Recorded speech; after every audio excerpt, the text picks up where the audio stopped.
GTV Maharashtra news, बातमी फक्त जनतेच्या हक्काची। वडगाव येथे घाणीचे साम्राज्य, ग्रामसेवक व सरपंच यांचे जाणीवपूर्वक दुर्लक्ष। कळमनुरी तालुक्यातील वडगाव येथील ग्रामपंचायतीच्या भुंगळ कारभारामुळे गावात जागोजागी घाणीचे साम्राज्य पसरले असून याकडे सरपंच व ग्रामसेवक हे जाणीवपूर्वक दुर्लक्ष करून नागरिकांच्या आरोग्याशी खेळत असल्याचे दिसून येत आहे। वडगाव येथील ग्रामसेवक यांच्याकडे गावातील नागरिकांनी गावात जागोजागी साचलेल्या कचऱ्याविषयी व नालीच्या घाण पाण्याबद्दल अनेक वेळा तोंडी व लिखित तक्रार देऊन सुद्धा येथील ग्रामसेवक व सरपंच हे जाणीव बुजवून दुर्लक्ष करीत असल्याचा आरोप येथील नागरिकांनी केला आहे। माझं नाव लक्ष्मण रामराव देशमुख आहे। मी ग्रामसेवकाला 5 वेळेस इथं आणून दाखिले, सरपंचाला सुद्धा आणून दाखिले आणि सगळ्या मेंबर लोकांना सुद्धा दाखिले।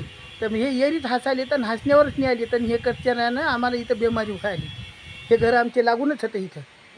तसेच वडगाव येथील ग्रामसेवक व सरपंच यांनी वसफळ येथील घनकचरा व्यवस्थापन विषयी लाखो रुपयांचा भ्रष्टाचार केल्याची तक्रार येथील नागरिकांनी वरिष्ठांना निवेदनाद्वारे केली असून त्याविषयी चौकशी समिती स्थापन करण्यात आली आहे।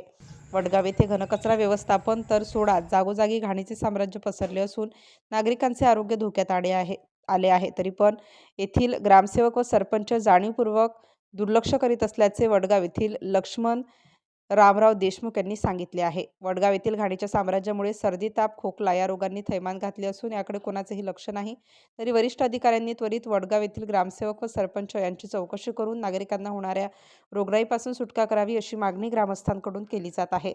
मुख्य संपादक गोविंद देशमुख, GTV महाराष्ट्र न्यूज। माझं नाव लक्ष्मण रामराव देशमुख आहे। हे कचऱ्याबद्दल मला फार त्रास होत आहे। मी सांगितलं 4 लोकांना, तरी ते लोक इथंच आणून टाकायचे आणि पलीकडे त्याने बांधले त्या टाकीने झाली। तर एवढी विनंती साहेबांना आपलं काम करा। महाराष्ट्रातील महत्त्वाच्या आणि ताज्या बातम्या पाहण्यासाठी आमच्या GTV न्यूजला यूट्यूबवर सबस्क्राईब करा आणि बेल आयकॉन प्रेस करा।